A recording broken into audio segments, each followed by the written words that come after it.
La rencontre avec le président Macron a duré 3 heures hier soir. Volodymyr Zelensky repart avec la promesse de livraison d'armes. Il n'y a pas de liste officielle.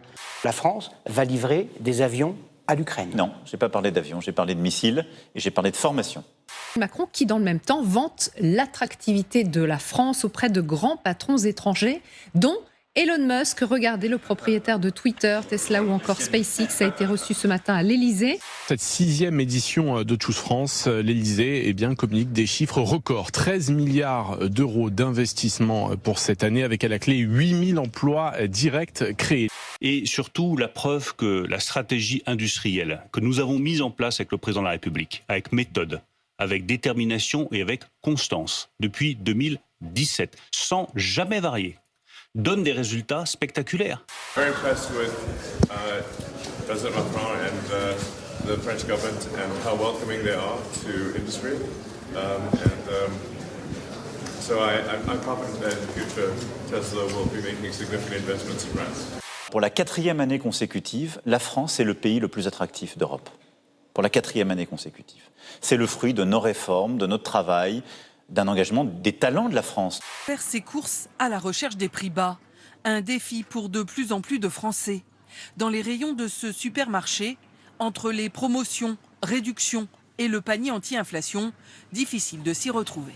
À la place du consommateur, c'est incompréhensible. C'est-à-dire que l'industriel vous dit « je peux rien faire », nous les distributeurs on dit « on peut faire quelque chose ».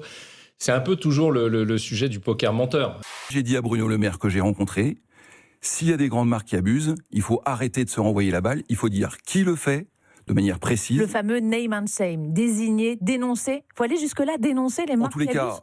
Est-il juste, Pauline de Malherbe, que lorsque les prix de gros explosent, que les industriels demandent une renégociation pour répercuter à la hausse, on leur dise oui et tout le monde les suit, et lorsque les prix de gros baissent et qu'on leur demande de venir rouvrir des négociations commerciales, ils répondent non. Vous l'avez compris, aucun industriel n'a intérêt à venir baisser ses bénéfices ou ses résultats en octroyant des baisses aux distributeurs. Donc seul un cadre contraignant du gouvernement permettra la renégociation. Vous avez passé vos hausses, on va peut-être vous demander de passer les baisses plus vite. Donc oui, on va remettre un peu tout le monde autour de la table pour essayer de baisser certains prix pour accompagner nos compatriotes. Nous ferons la transparence sur le niveau de marge d'un certain nombre de multinationales industrielles. On le fera dans les prochains jours. Mépris, orgueil, incapacité. Hein. C'est comme ça que vous parlez d'Emmanuel Macron. Non, je ne parle pas en général. Je parle de la réforme des retraites. Il a fait preuve d'orgueil, voire d'incapacité. Enfin, il y a un point d'interrogation. C'est pas moi qui le dis, il le dit encore ce matin. Vous pensez que c'est bon pour ma pomme de faire ce qu'on fait sur les retraites, de porter des textes difficiles, de subir et d'accepter l'impopularité qui va avec ? Sur CNews, dans Valeurs Actuelles, on laisse cette idéologie prospérer en ne respectant pas les règles du pluralisme. Vous mettez en cause des médias, là, clairement. CNews, vous mettez en cause des médias. CNews, Valeurs Actuelles. Je les mets en cause, et pas juste les médias. Eux, on sait quelle est leur stratégie, on sait quelle est la stratégie de Bolloré. Je mets en cause aussi l'Arcom. Comme beaucoup de personnes mal intentionnées, Madame Tondelier parle de CNews sans jamais regarder la chaîne ni écouter nos émissions, à moins qu'elle éructe l'anathème pour défigurer notre chaîne.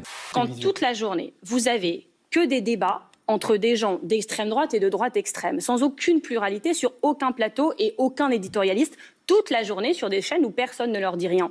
Vous êtes la bienvenue sur notre plateau, mais j'ai l'impression que vous préférez le monologue, l'intolérance et l'excommunication. N'hésitez pas, madame.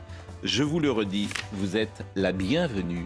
Premier procès pour Tariq Ramadan. Il s'est ouvert aujourd'hui à Genève. L'islamologue est jugé pour viol et contrainte sexuelle sur une femme qui l'accuse de rapports ultra-violents. Tariq Ramadan dit vouloir se battre contre le mensonge et la manipulation. Il appelle à la barre Dieudonné comme témoin. Ces images splendides ont été filmées à l'aide d'une caméra qui utilise un moteur pour rester sur un axe précis. L'appareil s'est tout simplement fixé sur un point de la Voie lactée et s'adapte au mouvement de notre planète pour nous offrir ce spectacle à couper le souffle.